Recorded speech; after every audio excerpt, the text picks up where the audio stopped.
تمام دیکھنے اور سننے والوں کو محمد مشارف حسین کے اپنے YouTube channel learn with Musharraf کی طرف سے السلام علیکم ورحمۃ اللہ۔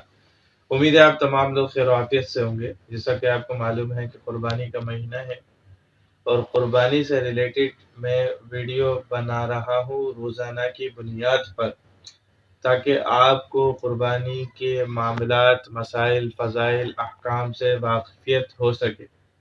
اور میری یہ ویڈیو ہر عام اور خاص ہر ایک شخص کے لیے ہے۔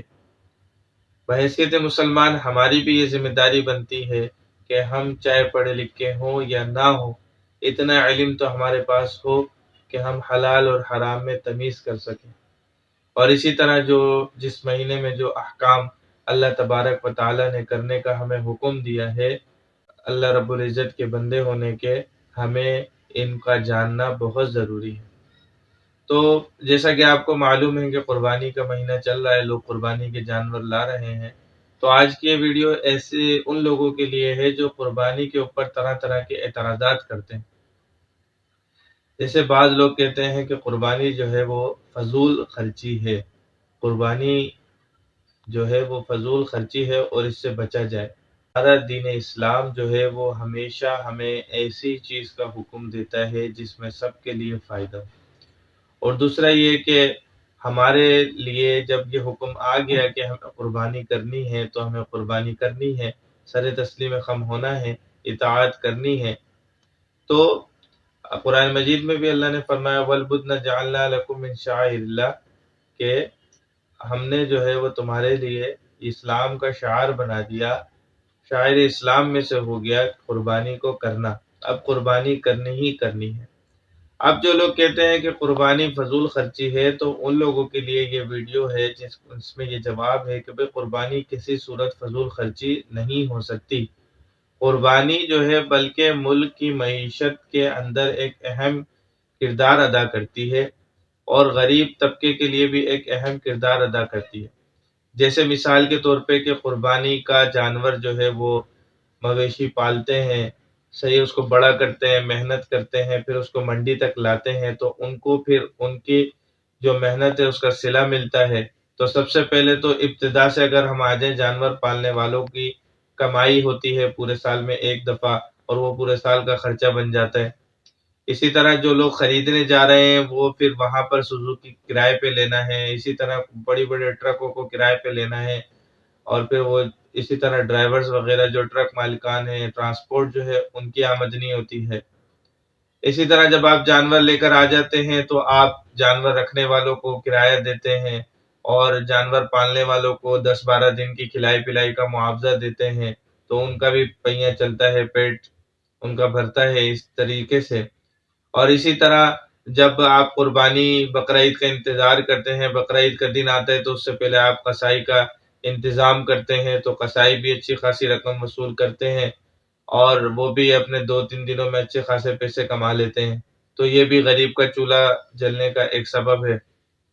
اسی طرح جب قربانی کرنے کے بعد آپ قربانی کی کھال مدرسے میں دیتے ہیں یا کسی فلاحی ادارے میں دیتے ہیں، تو وہ پھر ان کھالوں کو بیچ کر اس رقم کو غریبوں پر ہی استعمال کرتے ہیں، تو اس سے بھی فائدہ ہوتا ہے۔ اور جب قربانی کی کھالیں وافر مقدار میں جو ہے وہ فیکٹریوں کے پاس جاتی ہیں، تو اس سے پھر جوتے، لیدر کے ہر چیز، جیکٹیں وغیرہ، پرس اور بہت ساری چیزیں بنتی ہیں۔ اسی طرح اگر ہم آ جائیں تو قربانی کے جانور کی چربی ہے، ہڈیاں ہیں، اور اسی سے دیگر مصنوعات بنائی جاتی ہیں۔ یہ بھی ایک ملک کا پہیہ چلتا ہے ترقی کے حوالے سے۔ اور سب سے بڑی بات یہ ہے کہ جب آپ قربانی کرتے ہیں تو غریب تک گوشت پہنچتا ہے، جس کو خریدنے کی اس کی استطاعت نہیں ہوتی، لیکن قربانی کی وجہ سے اس غریب کو بھی گوشت پہنچتا ہے۔ تو یہ بھی سب سے اہم جو ہے وہ اہمیت کا حامل ہے۔ تو ہمیں اس چیز کو بھی مد نظر رکھنا چاہیے کہ قربانی جو ہے وہ کوئی فضول خرچی نہیں ہے، بلکہ قربانی ملک کی معیشت میں، غریب کے گھر پہ، غریب کے گھر چولہا جلنے میں سب سے بڑا اور ایک بہترین ذریعہ ہے۔ آگے ایک سوال ہوتا ہے کہ جی قربانی جو ہے وہ حج میں اور حرم کے ساتھ خاص ہے، تو ہم لوگ کیوں قربانی کریں؟ جو حاجی حج پہ جا رہے ہیں وہ قربانی کریں گے، جو حرم میں لوگ موجود ہیں وہ قربانی کریں گے۔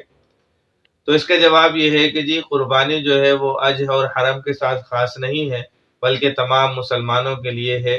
جیسے قرآن مجید میں سورہ کوثر میں ہے فَصَلِّ لِرَبِّكَ وَانْحَرْ، کہ آپ نماز پڑھیے اپنے رب کے لیے اور قربانی کیجیے۔ تو قربانی کرنے کا حکم ہر عام اور خاص مسلمان پر ہے جو صاحب نصاب ہو جائے۔ اگر آپ صاحب نصاب ہیں تو قربانی آپ کے لیے بھی کرنا ضروری ہے۔ آپ یہ نہیں کہہ سکتے کہ یار حاجی اور حرم کے ساتھ جو ہے وہ قربانی کا معاملہ خاص ہے۔ اسی طرح حدیث مبارکہ میں جو آیا ہے تو اس کا مفہوم حضرت عبداللہ ابن عباس رضی اللہ تعالیٰ عنہ کی روایت سے، اور اسی طرح دیگر حسن بصری رحمہ اللہ اور دیگر جو ہے تابعین کی طرف سے یہی آیا کہ فَاصْبَحْ یوم النحر، کہ تم جو ہے یوم النحر کے دن جو ہے وہ قربانی کو ذبح کرو۔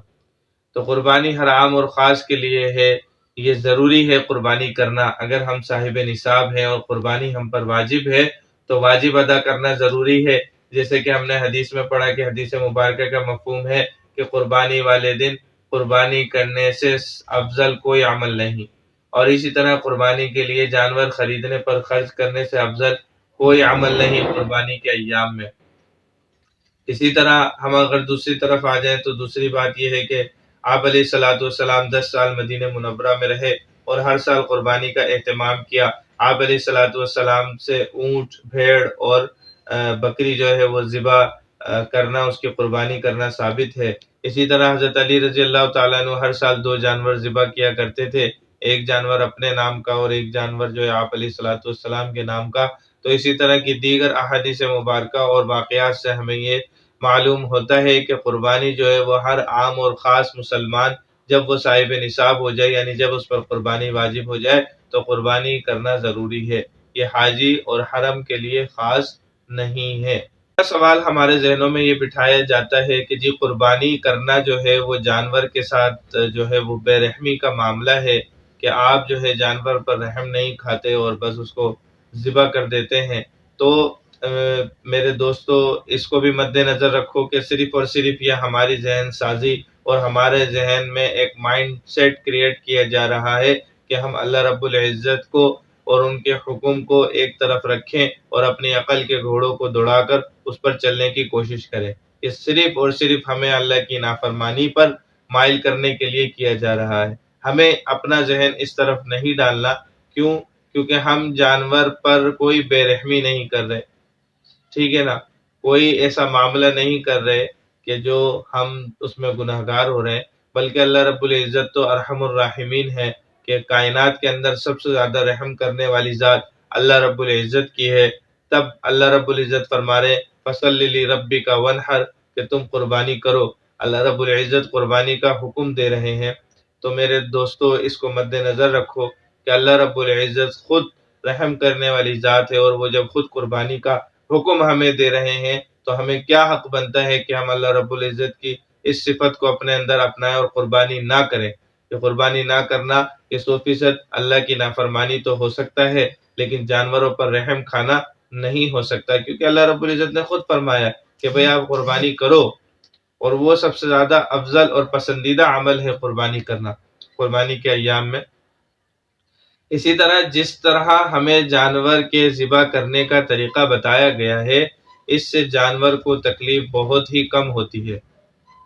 یہ آپ کی سائنس بھی یہی کہتی ہے کہ جانور کی اگر ہم اس طرح یہ والی اور یہ والی رگ کاٹ دیں تو دماغ تک یہ درد نہیں پہنچتا، یعنی موت کی تکلیف نہ ہونے کے برابر ہوتی ہے۔ تو اس چیز کو بھی مد نظر رکھیں کہ جانور کے ذبح کرنے کا طریقہ ہی اللہ رب العزت نے ہمیں حضور صلی اللہ علیہ وسلم کے ذریعے ایسا بتایا گیا کہ اب ہمیں پتہ ہے کہ اگر ہم جانور کو اس طرح ذبح کریں تو جانور کو بالکل بھی تکلیف نہیں ہوگی۔ اسی طرح آپ یہ دیکھیں کہ جانور اگر عمر رسیدہ ہو جائے، بوڑھا ہو جائے، لاچار ہو جائے تو کتنی تکلیف کے ساتھ زندگی گزارے گا، اور پھر آخر میں اس کی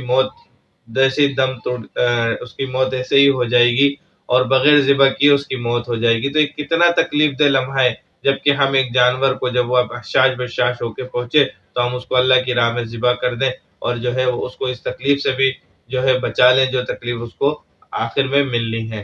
تو قربانی ہمیشہ جو ہے وہ جانور پر رحم ہی ثابت ہوگی، قربانی کرنا، جانور کو ذبح کرنا، نہ کہ جو ہے وہ جانور سے بے رحمی کرنا ثابت ہوگی۔ آخری سوال جو ہے وہ ہمارے ذہنوں میں آتا ہے کہ آخری سوال یہ ہے جو معترضین اور سیکولر اور ان سے متاثر لوگوں کے ذہن میں آتا ہے، اوپن مائنڈڈ جنہیں کہتے ہیں، اور جو کہتے ہیں کہ جی ہم تو بڑے اوپن مائنڈڈ ہیں، تو ان کی طرف سے یہ سوال ہوتا ہے کہ جی جانور کی نسل کشی کی جا رہی ہے،